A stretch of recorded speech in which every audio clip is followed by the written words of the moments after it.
ராஜா sir வீட்டில் போய் அந்த குரல் தேர்வு பண்ணி அதுக்கப்புறம் மறுபடியும் வாட்ஸ்அப்பில் பாடி அனுப்ப சொல்லி அவங்க அந்த பாட்டுக்கு நம்ம குரல் செட் ஆகுதா அப்படின்னு பார்த்துட்டு நம்மளை கூப்பிட்டுருந்தாங்க. சாரை பார்த்தோன்னா ஒரு விடன்னு ஒரு மாதிரி வந்துடும். அப்போ போய் டைரி வச்சுட்டு பார்த்து பாடும்போது அது ஒரு பயங்கரமான ஃபீலிங்காக இருந்துச்சு.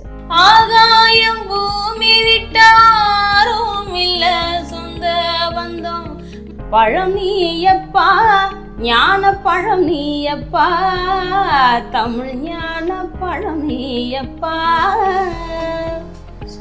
இந்த 2 வரி தான் பாடுனேன். அதுக்கு பிறகு அந்த பாட்டு எனக்கு தெரியாது.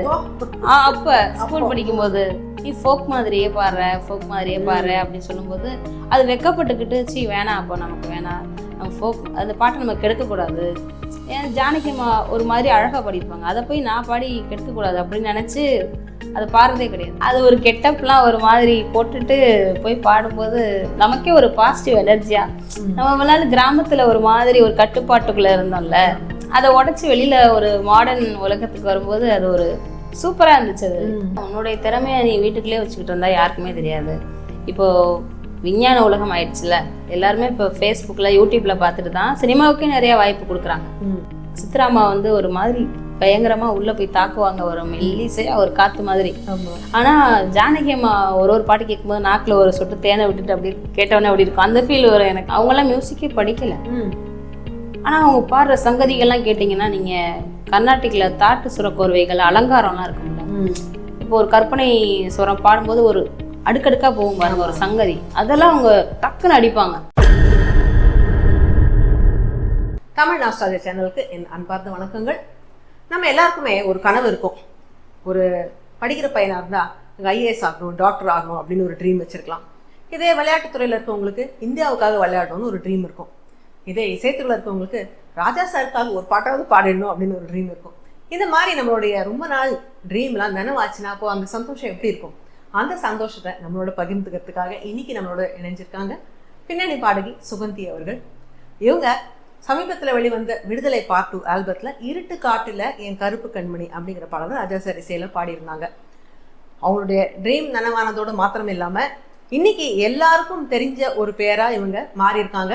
சூப்பர் சிங்கர்ல வந்து ஏற்கனவே இவங்களுக்கு பிரபலம் இருந்ததுனாலும் இன்னைக்கு இந்த பாடல் நம்ம மனசெல்லாம் தொட்டு நமக்கு ரொம்ப பிடித்த ஒரு குரலாக இவங்க மாறியிருக்காங்க. இவங்களுடைய இந்த எக்ஸ்பீரியன்ஸ் எப்படி இருந்தது, இவங்களோட ஜேர்னி, இதெல்லாம் பற்றி இன்னைக்கு அவங்க கிட்ட நம்ம பேசி தெரிஞ்சுக்கலாம். Welcome Suganthi, thank you so much for coming. வணக்கம் வணக்கம். ஸோ சுகந்தி, முதல்ல இந்த இருட்டு காட்டுல பாடல் இது எப்படி உங்களுக்கு கிடைச்சது? இந்த பாடுற அனுபவம் எப்படி இருந்தது? ராஜா சாருக்கு பாடினது உங்களுக்கு எப்படி இருந்தது அந்த ஃபீலிங்? இந்த பாட்டு வந்து குரல் தேர்வு பண்ணி தான் மேம் கூப்பிட்டுருந்தாங்க. பாடகர் மகாலிங்கம் அண்ணா தான் என்னுடைய நம்பரை அவங்களுக்கு அனுப்பி சொல்லியிருக்காங்க, இந்த மாதிரி நாட்டுப்புற பாடல்கள் பாடுறவங்க இருக்காங்களா அப்படி கேட்டு. நான் அதுக்கு முன்னாடியே ராஜா சார்கிட்ட பாடிட்டேன், ஆனால் என்னை ஞாபகம் இல்லை இங்கே யாருக்கும். அதுக்கு பிறகு மறுபடியும் ராஜா சார் வீட்டில் போய் அந்த குரல் தேர்வு பண்ணி அதுக்கப்புறம் மறுபடியும் வாட்ஸ்அப்பில் பாடி அனுப்ப சொல்லி அவங்க அந்த பாட்டுக்கு நம்ம குரல் செட் ஆகுதா அப்படின்னு பார்த்துட்டு நம்மளை கூப்பிட்டுருந்தாங்க. நீங்கள் செலக்ட் ஆகிட்டீங்க அப்படிங்கிற போது உங்களுக்கு எப்படி இருந்துச்சு? ரொம்ப சந்தோஷமாக இருந்துச்சு, ஒரு பயமாகவும் இருந்துச்சு. நம்ம போய் நாளைக்கு எப்படி பாட போகிறோம் சொல்லி ஒரு 2 நாள் கழிச்சு தான் ரெக்கார்டிங் கூப்பிட்டுருந்தாங்க. அந்த 2 நாளில் அந்த 2 வரி தான் எனக்கு பாடி அனுப்பி விட்டுருந்தாங்க. வேறு அதை மட்டும் திருப்பி வேறு பாடி பார்த்துட்டு இருந்தேன்னா போய் அங்கே எப்படி பாட போகிறோம், ராஜா சார் எப்படி வாங்கன்னு தெரியல. ஏற்கனவே நான் பாடியிருக்கேன், அதெல்லாம் சின்ன சின்ன பாட்டு ஈஸியாக கொஞ்சம் ஃபோக்காக நல்லா துள்ளலான பாடல்களாக இருந்துச்சு. இந்த பாட்டு கொஞ்சம் சோகமாக இருக்கவும் எமோஷ்னலாக வேற பாடணும், ஒரு பயத்தோடு தான் நான் போகும்போது. அப்போ எப்படி இருந்தது அவரோட கோச்சிங் ஸ்டைல் எப்படி இருந்தது? அங்கே எத்தனை நேரம் நீங்கள் ப்ராக்டிஸ் பண்ணீங்க ரெக்கார்டிங்?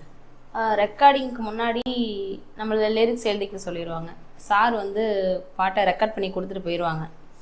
வாசு சார் தான் நமக்கு லிரிக்ஸ் சொல்லி எழுதின பிறகு ஹார்மோனியம் வச்சு ஒரு வரியாக பாடி காமிச்சு நம்மளை திருப்பி பாட சொல்லி பாட்டு ஃபுல்லாக நம்ம கரெக்டாக பாடின பிறகு சார்கிட்ட போய் பாடி காமிக்கணும். அது இங்கே வந்து சார் சொல்லி கொடுக்கும்போது நம்ம தப்பாக பாடி அதை கரெக்ஷனாக பண்ணிட்டு தான் போவோம். சாரை பார்த்தோன்னா ஒரு விடன்னு ஒரு மாதிரி வந்துடும். அப்போ போய் டைரி வச்சுட்டு பார்த்து பாடும்போது அது ஒரு பயங்கரமான ஃபீலிங்காக இருந்துச்சு. பட் அந்த பாடல் முடிஞ்சதுக்கப்புறம் அது நீங்கள் முதல் தடவை எங்கே கேட்டீங்க?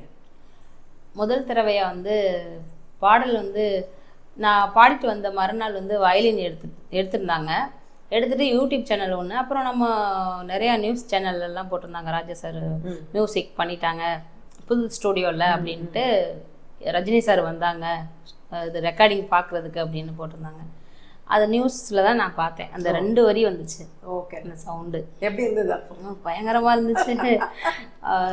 வெளியில் சொல்கிறதுக்கு பயம், ஏன்னா பாட்டு வர்ற வரைக்கும் நம்ம வெயிட் பண்ணணும்ல. நான் பாட்டு வந்துட்டேனே அப்படின்னு சொன்னால் அது பாட்டு எங்கே ராஜா சார்கிட்ட பாட்டு வந்துடணும், இவங்களெல்லாம் கூப்பிட்டு பாட வைப்பாங்களா அப்படின்னு தானே நிறைய பேர் கிண்டல் பண்ணுறதுக்குன்னு இருக்காங்கல்ல. இவங்க போய் ராஜா சார்கிட்ட பாடிட்டு வந்திருக்காங்களாம்ப்பா, இதை நம்பணுமாப்பா அப்படின்னு சொல்கிறவங்களா இருப்பாங்கன்னு பெருசாக நான் யார்கிட்டையும் சொல்லிக்கல. அதை ஸ்டேட்டஸ் கூட வச்சுக்கல. ஆனால் ஆசை, அது பயம். அந்த 2 வரியை கேட்டுக்கிட்டே இருந்துட்டு அப்புறம் பாட்டு வந்தோடனே ஒரு மாதிரி பயங்கரம். எப்படி இருக்கு இதுக்கு ரிசப்ஷன் உங்களுக்கு? எப்படி எல்லாரும் ரியாக்ட் பண்ணியிருக்காங்க? நிறைய பேர் கால் பண்ணி பேசினாங்க, பாராட்டினாங்க. டைரக்டர்ஸ், நான் இதுக்கு முன்னாடி ஒர்க் பண்ண படங்கள்லாம் உள்ள மியூசிக் டைரக்டர்லாம் வாழ்த்துக்கள் சொன்னாங்க. நல்லா சூப்பராக வந்திருக்கு சுகந்தி பாட்டு அப்படின்னு சொல்லி நல்ல வாழ்த்து சொன்னாங்க. நண்பர்களும் சரி, யூடியூப்லேயும் போய் பார்த்தேன். ஏன்னா யூடியூப்ல எல்லாம் ஏதாச்சும் போட்டால் நம்ம மக்கள் வந்து தமிழை இதுக்காக தான் கற்றுக்கிட்டாங்களான்னு ஒரு பயம் வேறு இருக்குது. அது நல்ல பாசிட்டிவாக போட்டிருக்காங்களா அப்படின்னு போய் பார்க்கும்போது நிறைய பேர் நல்ல வரவேற்பு கொடுத்துருந்தாங்க. நானும் உங்கள் இதை ரிவ்யூ பண்ணியிருந்தேன். அதுக்கப்புறம் தான் நீங்கள் கூப்பிட்டு பேசினீங்க. எனக்கு நிஜமாவே இந்த பாடலை முதல் தடவை கேட்கும்போது நிஜமாக கண்ணில் கண்ணீர் சுரந்தது. அது நான் மறக்கவே முடியாது. ஏன்னா அந்த அளவுக்கு ரொம்ப ஒரு டச்சிங்காக இருந்தது உங்கள் குரல். அதுவும் அந்த காலம் வருவோன்னு சொல்கிறீங்களே, அந்த இடம் வந்து நிஜமாக ஏதோ மனசை பிசைஞ்சு விட்டுடுச்சு. ஒரு 2 லைன் பாடி காட்டுங்க. அது நீங்கள் உங்களை சொல்லியே ஆகணும் மேம். நான் வந்து அந்த கை சேரும் காலம் வரும் ஓன்னா சொல்லி கொடுத்துருந்தாங்க. வருமோ அப்படின்னு சொல்லியிருந்தா எப்படி இருந்திருக்கும் பாடிந்தா. அது நீங்கள் அந்த ஒரு பேட்டியில் உங்களுடைய சேனலில் பார்க்கும்போது கை சேரும் காலம் வருமோ அப்படின்னு பாடியிருந்தா எப்படி இருக்கும். நீங்கள் அது சொல்லும்போது எங்களுக்கு ரொம்ப ஃபீலிங், அது எமோஷ்னலாக இருந்துச்சு. பாருங்க கும்சு, நான் பாடிட்டு வந்தேன். நான் இப்படி அந்த பாட்டை பிரித்து பார்க்கணும்னு நான் யோசிக்கவே இல்லை. மேம் வந்து பாருங்களேன், கை சேரும் காலம் வருமோ அப்படி சொல்லும்போது ஒரு இதை எப்படி அவங்க கேட்டிருக்காங்க பாருங்க. நீங்க பாடும்போது எனக்கு அந்த அளவுக்கு அந்த பாட்டு ரொம்ப இம்பாக்ட் வந்தது. பாடல் வரிகள் ஆல்சோ ரொம்ப ஒரு யதார்த்தத்தை சொல்ற மாதிரி. உங்களுக்கு பாடுற போது உங்களுக்கு தெரிஞ்சுதா இந்த மாதிரி ரீச் கொடுக்கும் இந்த பாட்டுன்னு?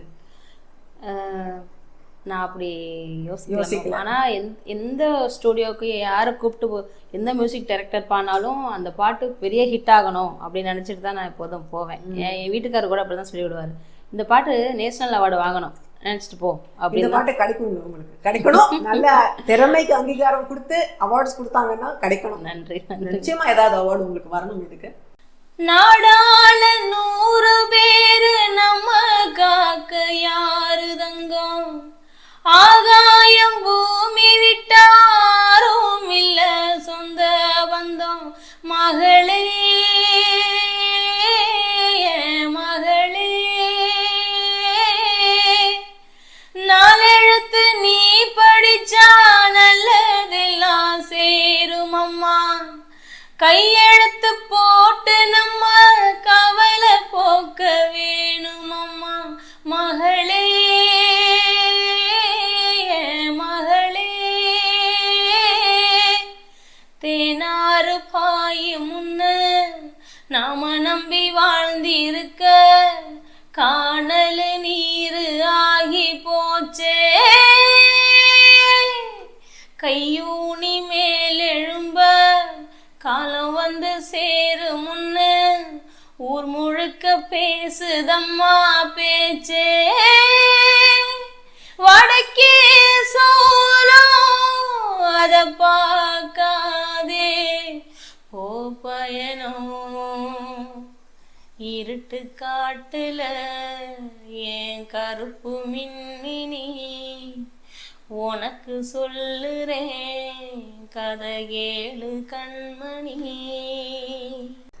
இதுக்கு முன்னாடி எத்தனை பாட்டு பாடியிருக்கீங்க சினிமாவில்? இதுக்கு முன்னாடி ஒரு 15 படத்துக்கு மேலே பாடியிருக்கேன் மேம். அது பெருசாக ஒன்றும் தெரியல வெளியில். ஆனால் நம்ம சின்ன படங்கள், பெரிய படங்கள், சின்ன மியூசிக் டைரக்டர்ஸு வளர்ந்தவங்க அப்படிலாம் பார்த்து நான் போகிறதில்ல. ஆனால் வரிகளுக்கு மட்டும் நான் முக்கியத்துவம் கொடுப்பேன். ரொம்ப வரிகளில் வந்து முன்ன பின்ன வரிகள் இருந்ததுன்னா அது மைண்டுக்குள்ளே போகிறது கொஞ்சம் மனசு கஷ்டமாக இருக்கும். சார் இந்த வரியை வந்து ஒரு மாதிரி இருக்குது சார் அப்படிலாம் சொல்லுவேன். சொல்லுவாங்க சில பேர், நம்மளுடைய சீனியர்ஸ்லாம் சொல்லுவாங்க, ரெக்கார்டிங் ஆர்டிஸ்டெல்லாம் அப்படிலாம் போய் பேசக்கூடாதுமா அப்படிலாம். இல்லைன்னா அது எனக்கு ரொம்ப சங்கடமாக இருக்குது. நாளைக்கு என்னுடைய நண்பர்கள் என்னுடைய தோழர்கள்லாம் பார்க்கும்போது இப்படி ஒரு வரியை பேச சுகந்தி பாடிட்டு வந்தாங்களா அப்படின்னு கிண்டல் பண்ணுவாங்க. அதுக்கு எனக்கு மனசு வந்து கஷ்டமாக இருக்கும். ஏன்னா இந்த இந்த சமுதாயத்துக்குன்னு நல்ல விஷயங்களை கொடுக்கணும்ல, அதுக்கு நம்ம என்ன பண்ணுறோம்? எல்லா வரிகளையும் போய் கொடுத்துடக்கூடாதுல்ல. கரெக்டு. அதனால வந்து அதை மட்டும் பார்த்துக்குவேன். மற்றபடி எந்த மியூசிக் டைரக்டர் இருந்தாலும் நான் பாடுவேன். ஓகே சுகந்தி, உங்களுடைய இந்த இசை பயணம் எங்கே தொடங்கியது?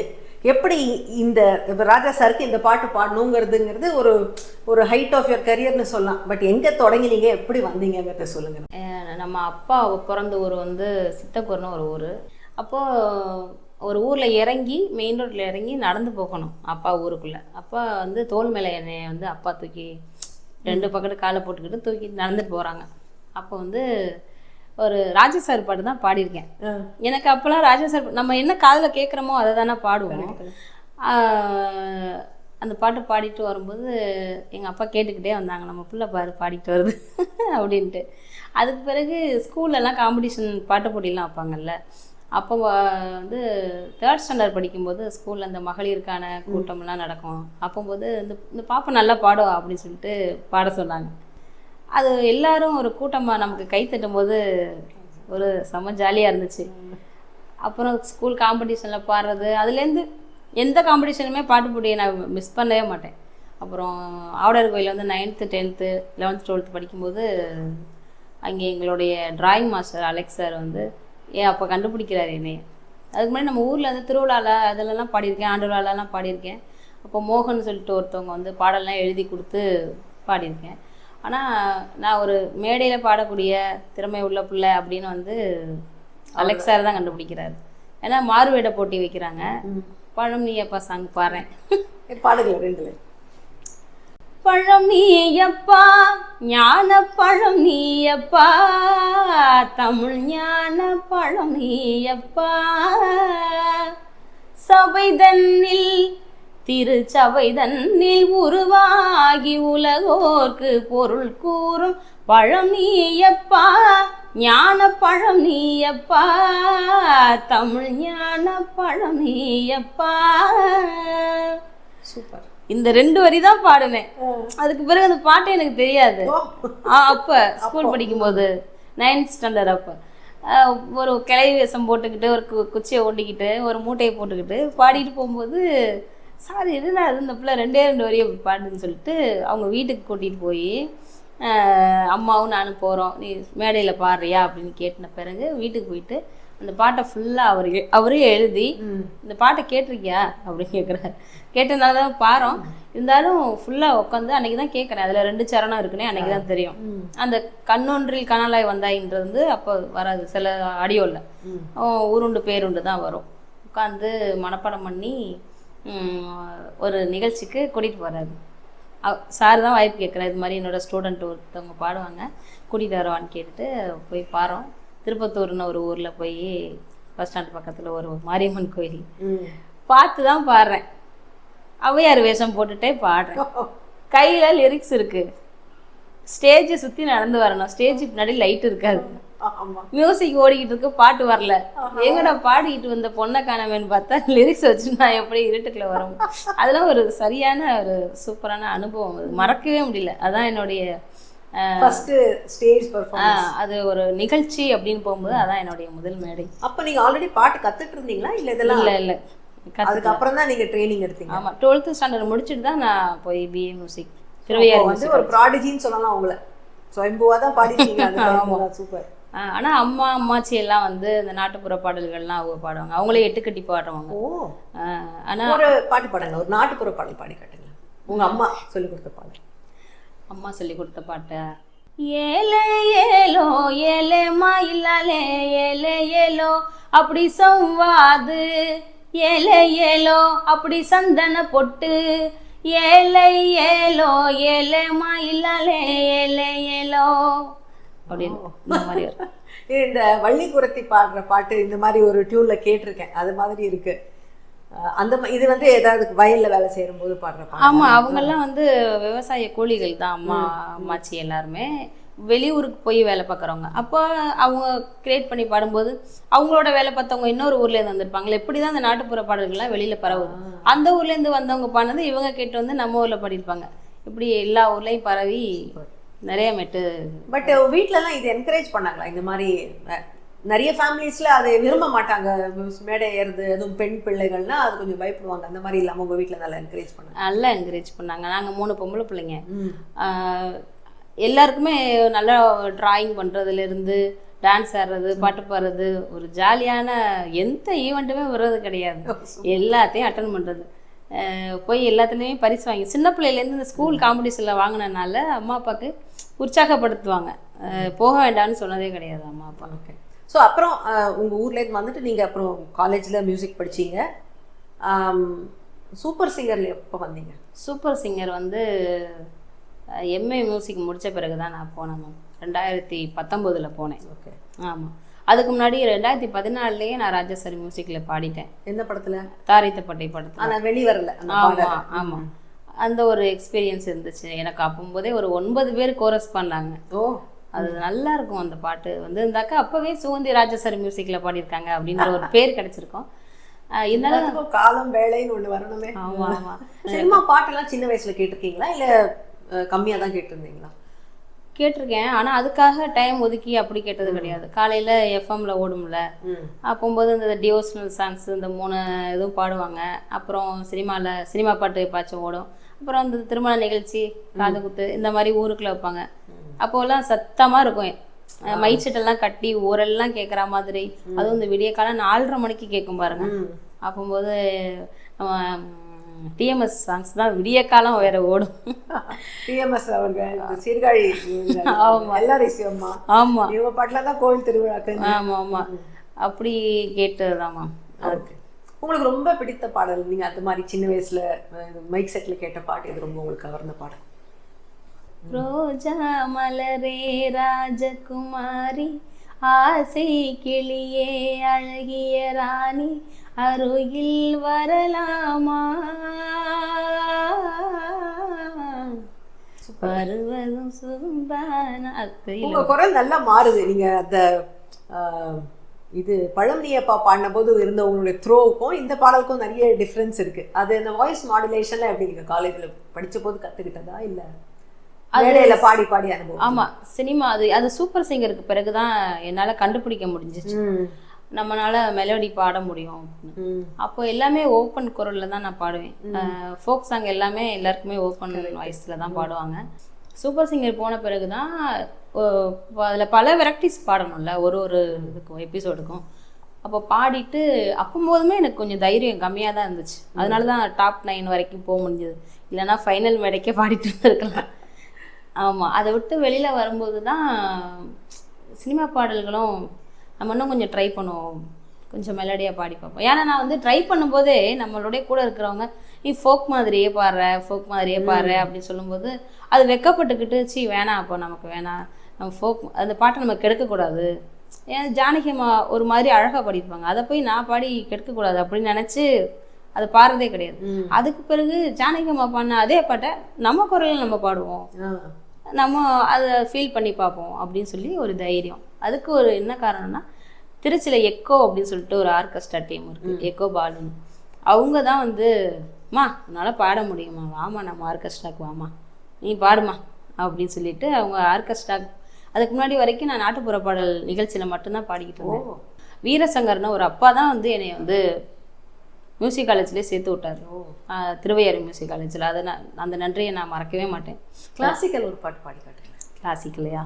உன்னை மறந்தோர்க்கெல்லாம் உலகினில் வாழ்வுண்டோ, உன்னை மறந்தோர்க்கெல்லாம் உலகினில் வாழ்வுண்டோ, உன்னை மறந்தோர்க்கெல்லாம் உலகினில் வாழ்வுண்டோ, உன் போல் ஒரு தெய்வம் உலகினில் வேறுண்டோ, உன்னை மறந்தோர்க்கெல்லாம் உலகினில் வாழ்வுண்டோ, உன் போல் தெய்வம் உலகினில் வேறுண்டோ என்னை நீ மறவாதே அங்கையர் கண்ணி என்னை நீ மறவாதே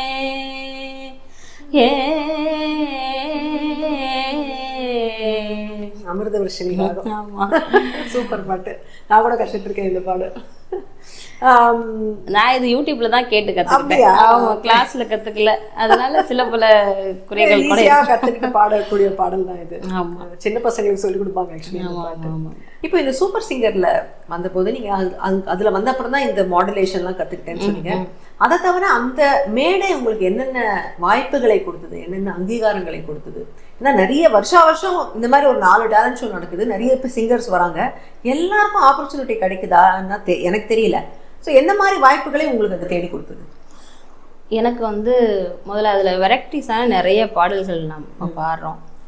அது டிவோஷனல் ரவுண்டாக இருந்தாலும் சரி, இல்லை ஒரு ஃபோக்கு, ஒரு நாங்கள் பாடும்போது அனிருத் சார் தான் வந்தார். அவருடைய ரவுண்டில் அந்த டார்லிங் டம்புக்கு யாருமே எதிர்பார்க்கவே இல்லை. ஆமாம், அது ஒரு கெட்டப்லாம் ஒரு மாதிரி போட்டுட்டு போய் பாடும்போது நமக்கே ஒரு பாசிட்டிவ் எனர்ஜியா, நம்ம விளையாடு கிராமத்தில் ஒரு மாதிரி ஒரு கட்டுப்பாட்டுக்குள்ளே இருந்தோம்ல, அதை உடச்சி வெளியில் ஒரு மாடர்ன் உலகத்துக்கு வரும்போது அது ஒரு சூப்பராக இருந்துச்சு. அது அந்த எக்ஸ்பீரியன்ஸ் எப்படி பாடணும்லாம் வேற சொல்லி கொடுத்தாங்க இங்கே. அது ரொம்ப ஒரு அது வெளியில் போகும்போது சூப்பராக இருந்துச்சு. சமூக வலைதளங்கள் இப்போ வந்து நம்ம சேனலுக்கு முன்னாடி பேட்டி கொடுத்துருந்தாரு ஒரு சீனியர் இந்த இண்டஸ்ட்ரி. அவர் என்ன சொன்னார்னா, இன்னைக்கு வந்து ஒரு நல்ல பாடகராக வரணும்னா முதல்ல உங்களுக்கு சோஷியல் மீடியாவில் பெரிய ஃபாலோயிங் நீங்கள் ஏற்படுத்திக்கோங்க, அப்போ தான் உங்களுக்கு வாய்ப்புகள் வருங்கிற மாதிரி அவர் சொல்லியிருந்தாரு. அது நீங்கள் சமூக வலைதளங்கள் இருக்கீங்களா? அதில் எவ்வளோ நீங்கள் உங்களை ப்ரெசென்ட் பண்ணிக்கிறீங்க? இருக்கும் மேம், எல்லாரும் அது சொல்லிக்கிட்டு தான் இருக்காங்க. ஏன்னா உன்னுடைய திறமையை நீ வீட்டுக்குள்ளே வச்சுக்கிட்டு இருந்தா யாருக்குமே தெரியாது. இப்போது விஞ்ஞான உலகம் ஆயிடுச்சுல, எல்லாருமே இப்போ ஃபேஸ்புக்கில் யூடியூப்பில் பார்த்துட்டு தான் சினிமாவுக்கே நிறைய வாய்ப்பு கொடுக்குறாங்க. அது நடிகராக இருந்தாலும் சரி, பாடகராக இருந்தாலும் சரி. இப்போ புதுசாக ஒரு குரல் கேட்குறாங்க ஒரு யூடியூப்பில், ஒரு ஃபேஸ்புக்கில்னா டக்குன்னு உடனே கூப்பிட்டு நான் தான் இவங்களை முதல்ல இன்ட்ரடியூஸ் பண்ணேன் அப்படின்னு சொல்லி பேர் வாங்குறவங்களாம் இருக்காங்கல்ல. சரி, ஓகே, அப்படின்னா நம்மளும் அதை பண்ணிக்கிட்டே இருக்கணும் அப்படின்ற ஃப்ரெண்ட்ஸ். அதுவும் நானாக யோசிக்கிறேன் நீ இதை பண்ணு அப்படின்ட்டு சொன்னால். எவ்வளோ டைம் கொடுக்குறீங்க அதுக்கு? ரொம்பலாம் கொடுக்கறதில்ல, என்னைக்காச்சும் எனக்கு பிடிக்கிற அது இன்னொருத்தவங்க சொன்னாக்க எனக்கு வந்து கொஞ்சம் லேட்டாக தான் அது பண்ணணும்னு தோணும். சின்னதாக ஒரு ரேபிட் ஃபயர் மாதிரி உங்களோட சாய்ஸ் மாத்திரம் நீங்கள் சொல்லுங்கள், இது சார் தட், நான் 2 ஆப்ஷன் தரேன். ஓகே, சிம்பிளாக தான் கேட்குறேன், உங்களுக்கு தர்ம சங்கத்தில் அழுத்த கவர் பண்ணாங்க. எஸ்பிபியா யேசுதாஸா, யார் குரல் உங்களுக்கு பிடிக்கும்? எஸ்பிபி சார் தான் எனக்கு பிடிக்கும். எஸ்பிபி சார் தான், நானும் அதே கட்சி தான். ஜானகி அம்மாவா சித்ரா அம்மாவா? ஐயோ, கோச்சிக்க போறாங்க, நான் வெறி தீவிரமான ஜானகி அம்மா ரசிகை. இல்ல, கோச்சிக்கிறது என்ன இருக்கு, எல்லாருக்கும் ஒரு பர்சனல் ப்ரிஃபரன்ஸ் பிடிக்கும். அவங்களுடைய அந்த மெலடி குரல் எனக்கு வராது உண்மையிலே. அது சித்ராமா வந்து ஒரு மாதிரி பயங்கரமா உள்ள போய் தாக்குவாங்க, ஒரு மெல்லிசையா ஒரு காத்து மாதிரி. ஆனா ஜானகி அம்மா ஒரு பாட்டு கேட்கும்போது நாக்குல ஒரு சொட்டு தேனை விட்டுட்டு அப்படியே கேட்டவனே அப்படி இருக்கும், அந்த ஃபீல் வரும் எனக்கு. ஸ்ரீராமா பிரதீப் குமாரா? பிரதீப். எதனால? அதே ஃபீலிங் தான், ஜானகி அம்மா ஃபீலிங் தான். ஓகே, சரி. த்ரிஷாவா நயன்தாராவா? எல்லா நடிகையும் பிடிக்கும். நல்ல படங்கள் தேர்ந்தெடுத்து நடிக்கிற எல்லாரையும் பிடிக்கும். மக்களுக்காக நடிக்கிற எல்லா நடிகர்களையுமே பிடிக்கும். ஓகே, தமிழ் பாடல்களா மலையாள பாடல்களா? தமிழ் பாடல்கள் தான். தமிழ் பாடல்கள் தான். ஏன்னா இப்போ நிறைய மலையாள பாடல்கள் ரொம்ப நிறைய பிரபலமா இருக்கு இந்த ஓடிடி தளத்தினால. நீங்கள் வந்து தமிழ் தவிர வேற என்னென்ன மொழியில் பாடிருக்கீங்க? தெலுங்குல ஒரு பாட்டு பாடியிருக்கேன், அது சண்டைக்கோழி 2. அந்த படத்தில் ஒரு 4 லைன் தான்.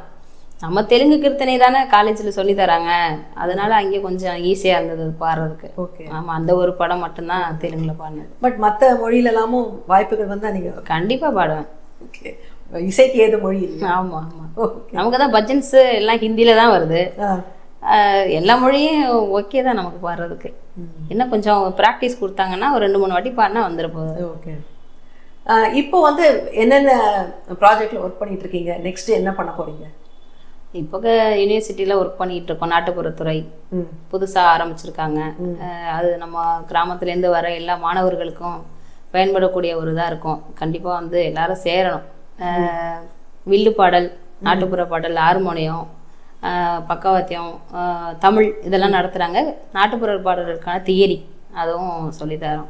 இப்போ நாட்டுப்புற பாடல்கள்லாம் இருக்கு, அது பாடுறவங்க பெரும்பாலும் அது ஒரிஜினலாக பாடினவங்கலாம் ஒன்றும் இசை பயிற்சியெல்லாம் எடுத்தது இல்லை, அப்படியே தானே தான் பாடுறாங்க.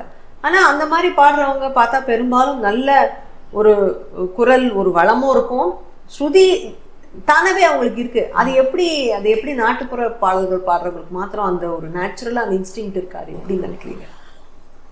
அதுதான் மேம் எனக்குமே அதுதான். அப்போ அந்த இசை தோன்றுனுச்சுல, அந்த வழியாக வந்ததாக இருக்கும், இல்லைன்னா கேட்டு வந்ததாக இருக்கும், அப்படிதான் எனக்கு தோணுது.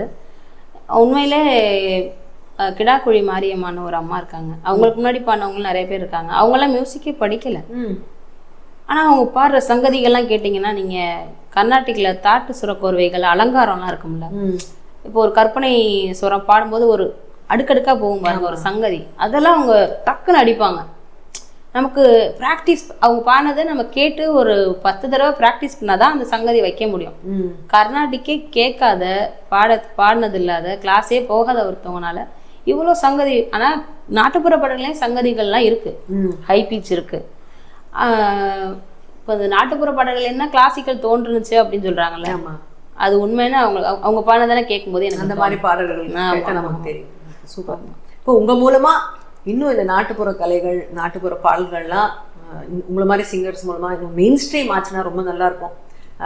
இப்போ திரைப்பட பாடல்கள் ஒரு என்ன கேட்டா ஒரு மாய வலைக்குள்ள சிக்கிட்டு இருக்கு நான் சொல்லுவேன். அது ஒரு விதமான பீட்டு, அந்த மாதிரி ஒரு கட்டமைப்புக்குள்ள மாட்டிட்டு இருக்காங்க. அதுலேருந்து வெளியில வரணும், இந்த மாதிரி பாடல்கள் நிறைய எடுத்துட்டு வரணுங்கிறது இசை ரசிகர்கள் எல்லாரோடைய எண்ணமும் தான்.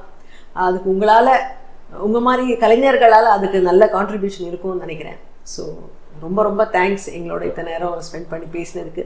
உங்களுடைய அனுபவங்கள்லாம் கேட்க ரொம்ப சுவாரஸ்யமாக இருந்தது. உங்களுக்கு மேலே சான்ஸ் இன்னும் நிறைய படங்களில் நீங்கள் பாடணும், பெரிய லெவலில் வரணும்னு வாழ்த்துக்கள். நன்றி. ரொம்ப நன்றிங்க மேம்.